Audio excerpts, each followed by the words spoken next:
Compras, pesquisas e redes sociais. A cada dia que passa, as pessoas estão mais dependentes dos conteúdos online. Para falar um pouco mais sobre o assunto, eu converso com o psicólogo e professor Renato Martino. Renato, muito obrigado pela sua participação aqui no programa Em Pauta. Eu que agradeço. Bom, Renato, vamos entrar logo assim no assunto. Todo mundo sabe que a internet se consolidou como um meio de comunicação, mas também como um hobby, né? E quando dá para perceber que a pessoa está se tornando uma viciada na internet? Me parece que assim, para a gente pensar o vício, seria interessante pensar anteriormente, né, no o que aquele vício está vindo suprir, ou pelo menos com essa proposta, né? Depois a gente vai perceber que não vai suprir, né, e que isso se caracteriza no vício. Seria mais ou menos uma pessoa que tem alguma necessidade momentânea assim, ou durante toda a vida, ela busca uma resposta ou uma ajuda mesmo na internet para suprir aquele momento, não é isso? Me parece que assim, o uso abusivo da internet está sendo naquele momento um modelo usado, mas me parece que usar abusivamente de alguma coisa já estava presente na vida dessa pessoa. Me parece que ela veio buscando alguma coisa que pudesse coincidir com essa falta e a internet se encaixou ali, ou pelo menos por algum tempo está se encaixando ali. E quais assim os sintomas que a gente pode analisar? Se a gente estiver falando de vício, a ideia é de compulsão.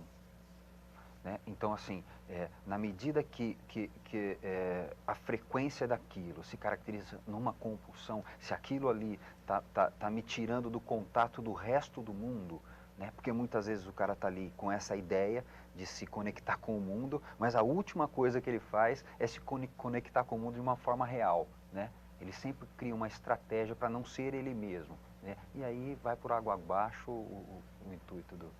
Não trabalha, não tem diversão, não faz nada. Fica naquele mundo, mas não sabe uma coisa que não ele... realiza, Isso. né? A ideia é realizar, né? Quando a gente faz alguma coisa que é comum para os dois, isso passa a ser realidade. Então a gente realizou. Tanto, nós estamos fazendo uma entrevista, estamos realizando uma entrevista, estamos juntos nessa... Então, e existe alguma média de horas assim que pode ser considerada normal? Porque muitas vezes também tem pessoas que utilizam a internet para trabalho, né? Então, se for considerar assim, ela passa praticamente o dia inteiro na internet. Mas é igual no caso, né? A pessoa está realizando alguma coisa. alguma coisa, Então, justamente. para o hobby, assim, existe algum tempo bom para utilizar? Me parece que assim, quando você tem uma coerência de lógica na tua vida e você consegue fazer uma certa administração do tempo das coisas que você faz, o hobby vai se encaixar no meio dessa administração, me parece. Né? E isso serve tanto para, por exemplo, se alimentar. Né? Quando você tem uma organização dentro do tua vida, do teu dia a dia, isso se adequa, né? Então fica muito difícil a gente estabelecer um tempo cronológico para alguma coisa que vai entrar dentro da tua vivência. Né? Você pode passar 3, 4 horas por dia na internet, né? Se aquele hobby estiver sendo algo que se adequa às outras coisas na tua vida, não tem problema. Não tem problema. Uma outra pessoa, por exemplo, não vai suportar ficar mais de 1 hora, por exemplo, né? E dentro de 1 hora, ela pode usar aquela internet de uma forma tão prejudicial, né? Que o outro que ficou 4, 5 horas por dia, talvez não tenha... Na verdade, a psicanálise vai falar de uma formação de aparelho psíquico que acontece na primeira infância, né?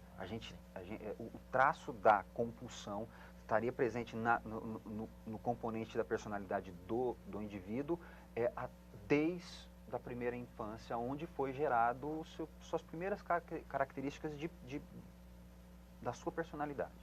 Foi feita uma pesquisa, a pesquisa é britânica, e segundo a pesquisa, existe cerca de 1 bilhão de pessoas em redes sociais atualmente. Então, há também algum perfil definido para esses usuários?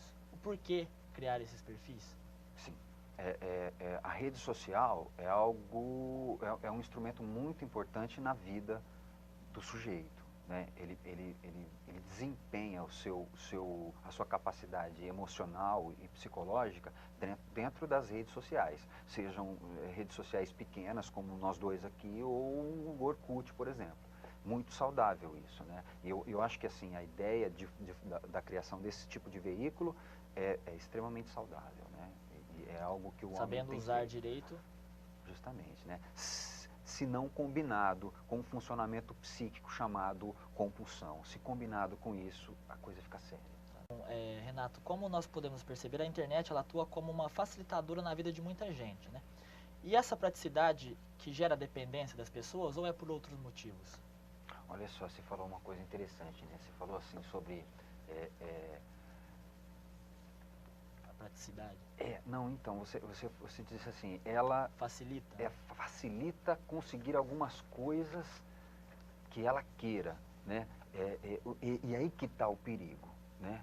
Porque assim, ela facilita mesmo. E daí se você estiver querendo uma coisa ruim para você, que muitas vezes é o que acontece, por alguma experiência da minha vida, eu acabei querendo o mal de mim mesmo, e aí a internet faz isso se acabar muito rápido, percebe? Se a intenção do sujeito é de sabotar a si mesmo.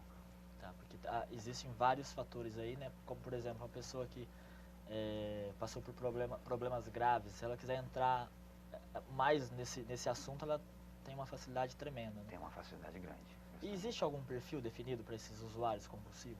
Idade, sexo? Não, acredito que não, né? Assim, eu conheço pessoas de 60, 70 anos que ficam tempão dentro da internet, né? Né? E crianças a gente não precisa nem dizer, né? Me parece que não tem muito... Né? Me parece que assim, o que vai definir isso... Generalizou, né? O que vai definir isso é muito mais a capacidade física da pessoa de poder manusear ali, ou cognitiva, de poder entender a lógica do computador, do que idade, eu acredito. Seria então, no caso, pessoas jovens também têm mais praticidade. Como ele tem mais facilidade de manuseio dessas coisas, talvez ele seja... Mas tem criança muito pequenininha que tem uma facilidade... Que já domina, né? Eu tenho medo daquela máquina e uma criancinha, hoje em dia... É um brinquedo como se fosse um carrinho de antigamente. Bom, doutor, a timidez ela pode ser considerada um dos fatores para tantos perfis assim em redes sociais? O conceito de timidez me parece que é muito amplo, né? A gente tinha que pensar o porquê é que essa pessoa se comporta de uma maneira tímida, né? Por trás dessa timidez tem sempre alguma dor maior, que vai ser essa angústia que vai se encaixar no uso abusivo, seja da internet ou de qualquer outra ideia. Um pouco mais perigoso então que a timidez. Me parece que a timidez é um sinal de algum funcionamento psíquico, né? De algum jeito que a pessoa estabeleceu para viver e para se relacionar com o mundo, né? A timidez é só um sinal disso. E ter apenas amigos virtuais, isso pode ser prejudicial? Escolher só o mundo virtual para ter amigos é algo meio bizarro, né? Se a gente for pensar, né? Me parece que amigo que eu só conheço na internet acaba sendo um paradoxo, né? Eu não posso chamar de amigo. Como é que eu posso chamar de amigo se eu conheço só pela internet, né? Se as relações da pessoa estiverem sendo feitas nesse modelo, com certeza alguma coisa está errada. Porque é um perigo também fazer uma amizade assim, porque você não conhece como a pessoa é fora do computador, não é mesmo? Justamente. Você tem características dentro, teclando com alguém completamente adversas daquela que você tem pessoalmente. Agora, qual o risco de uma pessoa que se isola socialmente? Não assim, no ponto de vista de só fazer amigos na internet, mas assim, psicologicamente, como que a pessoa fica? A gente tinha que perguntar assim, né? Por que será que essa pessoa escolheu esse jeito de viver, né? E se ela não está podendo escolher, o que será que está fazendo com que ela não consiga escolher, né? Percebe? Porque assim, o que será que me faz desejar viver isolado do resto do mundo? Muitas vezes pode ser problemas também, até outros casos como depressão, uma angústia que pode se tornar uma depressão. Não, isso com certeza. Eu não consigo ver outro motivo que possa fazer com que uma pessoa escolha viver isolada do mundo que não seja, que não possa ser chamado de uma depressão severa mesmo assim. E também alguns pais também que utilizam a internet, né, até por conta do trabalho, acabam se dispersando dos filhos, assim, isso pode criar um distanciamento também? Não, mas olha só, você está falando de um distanciamento que a internet não tem culpa. Se esse pai não estivesse ali na internet, ele estaria em algum outro lugar, percebe? E os filhos estariam ali. E a internet não tem culpa. A internet seria uma desculpa, né? A internet não tem culpa nenhuma. A internet é muito boa, a internet é bem legal, né? Para quem está funcionando bem, a internet entra como uma coisa maravilhosa. Também isso pode criar uma geração meio individualista, né? Cada vez mais egocêntrica.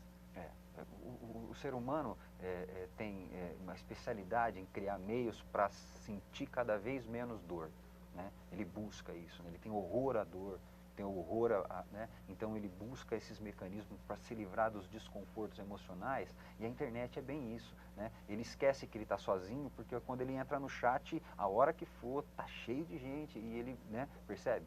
E aí ele se esquece da dor. Ele alivia aquela dor de que ele está sozinho, porque está cheio de gente na sala de bate-papo. Esquece o mundo real e fica somente no virtual. Justamente. Agora, e as pessoas que são tímidas, né? Como nós falamos também, ou tem algum outro problema, e criam perfis ou entram muito na internet, elas acabam e ainda podem correr o risco de ter algum caso mal sucedido na web, como por exemplo, alguma difamação e por aí vai. Isso é comum? Como que ficaria uma pessoa traumatizada, além do mundo do social, também no virtual? Olha só, a pessoa é tímida e aí ela cria um perfil no Orkut, por exemplo, para se socializar, né? Ela é tímida e se sentia excluída antes disso, né? O Orkut tanto pode ser uma chance para ela mudar isso, né, e criar uma outra capacidade na personalidade dela de se ligar às pessoas, né, ou pode ser também uma forma dela repetir tudo que ela viveu anteriormente, né, e perceber que também no Orkut ela vai ser uma pessoa excluída, ela vai ser uma pessoa recusada, como ela já se sentia antes, né? E conheceu o Orkut e falou, isso vai mudar na minha vida. E ela pegou e começou a se relacionar no Orkut. E aí aconteceu mesmo. Aconteceu mesmo. É um lado da história, né? O Freud, ele dizia assim, que quando a gente não está podendo pensar de uma maneira saudável, a gente tende a repetir as coisas que aconteceram com a gente, porque aquele caminho a gente sabe, tem certa segurança, né? Por pior que seja, eu sei por onde que eu estou andando. A gente sempre tem esperança, né, de que uma hora a pessoa vai ser tocada pela realidade e vai começar a usar aqueles instrumentos que ela tem em mãos para o seu próprio bem, né? Essa é a ideia, né? É a esperança que a gente mantém. Mas é um pouco difícil, é possível sem uma ajuda a pessoa chegar a esse ponto? De pensar assim, de dividir bem as coisas? O complicado é assim, se a gente estiver falando de tratamento psicológico, por exemplo, o complicado é que assim, a internet no momento que ela se encaixa numa compulsão do paciente, do provável paciente, ele está sendo satisfeito de alguma forma. A compulsão está sendo satisfeita ali naquele formato, né? E fica muito difícil ela imaginar de procurar uma ajuda psicológica se ela está tão satisfeita. Você Porque entende? ela acha que ali está sendo o seu remédio, vamos Justamente, dizer assim. né? Justamente, percebe? Então, uma ideia bem interessante assim, você pode levar o cavalo até o rio, forçar ele a beber água você não pode, percebe? Né? Pegar um sujeito desse que está compulsivo, né, usando da sua compulsão, e enfiá-lo numa sala de psicologia, né, é uma besteira. Eu já ia falar disso mesmo. Por exemplo, um adolescente que está muito compulsivo na internet, os pais decidem pegá-lo e levá-lo para uma clínica. Aí isso pode piorar mais ainda. Com certeza. Não, nem piorar não, né? Principalmente se você estiver falando de adolescente, o adolescente tem técnicas maravilhosas de se desligar do outro completamente, né? E aí vai colocá-lo ali e vai ser muito difícil estabelecer um vínculo importante que a gente precisa enquanto psicólogos, né? Para que seja saudável no tratamento para essa pessoa. E agora, falando ainda de tratamentos, o vício em internet ele é tratado como qualquer outro vício? Sem dúvida. Eu não olho para o vício, eu olho para o buraco que o vício veio tampar, você entende? E o buraco é igual para todo mundo, né? Um elege a pinga, outro elege a internet, outro elege o sexo, outro elege a comida, outro elege o ficar sem comer, mas a compulsão, o buraco, a angústia é a mesma em todos nós. E como que funciona o tratamento? Uma pessoa que quer mesmo, percebeu que está com problemas, como que é o tratamento dela? Essencialmente, a ideia que eu defendo, que é a psicanálise, é a criação de um ambiente saudável para que essa pessoa possa trazer tudo aquilo, né, que ela está tentando esconder do mundo. Percebe? É um modelo básico aqui que eu tô montando para você, para dizer assim, um compulsivo da internet vai ter um método de tratamento muito parecido com um compulsivo em jogo, por exemplo. Percebe? A base do tratamento é a mesma. É a criação de um ambiente dentro, um ambiente terapêutico, que essa pessoa possa levar, né, a angústia que está cheia de internet.